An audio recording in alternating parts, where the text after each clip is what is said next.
জয় হিন্দ বন্ধুরা। কর্নেল সুপ্রিয়া কুরেশি ভারতের একজন জাবাজ বেটি, যিনি অপারেশন সিন্দুরের নেতৃত্ব দিয়ে দেশের শত্রুদের পরাজিত করেছেন। তিনি আমাদের গর্ব, আমাদের সাহসের প্রতীক। কিন্তু দুঃখের বিষয়, ওই সাহসী নারীকে একজন বিজেপি নেতা অপমান করেছেন। মধ্যপ্রদেশের মন্ত্রী বিজয় শাহ তাকে সন্ত্রাসবাদীদের বোন বলে সম্বোধন করেছেন। এটি কেবল কর্নেল সুপ্রিয়া নয়, আমাদের সেনাবাহিনীর এবং সংবিধানের অপমান। এই মন্তব্যে গোটা দেশ ক্ষুব্ধ। সাধারণ মানুষ রাস্তা নেমে প্রতিবাদ জানাচ্ছে।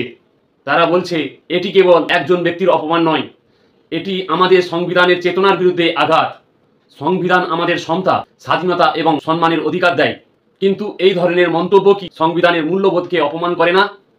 আমাদের প্রশাসন কি এই অপমানের জবাব দেবে? একজন সাধারণ মানুষ হলে কি এতখানি তার হাতে হাত করা পড়তো না? সংবিধান কি তবে দুই রূপে দাঁড়িয়ে, একটি ক্ষমতার ছায়ায় সুরক্ষিত আর একটি জনগণের কান্নায় উপেক্ষিত? কর্নেল সুপ্রিয়া আমাদের দেশের গর্ব, আমাদের একতা এবং এই সচেতনতাই আমাদের এই অপমানের জবাব দেবে। আসুন সংবিধানের চেতনাকে বাঁচিয়ে রাখি, আমাদের বীরেদের সম্মান ফিরিয়ে দিই। আপনাদের মতামত কমেন্টের মাধ্যমে জানান। সকলের সঙ্গে এই ভিডিওটি শেয়ার করুন, ভিডিওতে একটি লাইক করুন। আমার এই চ্যানেলকে সাবস্ক্রাইব আর ফলো করতে ভুলবেন না।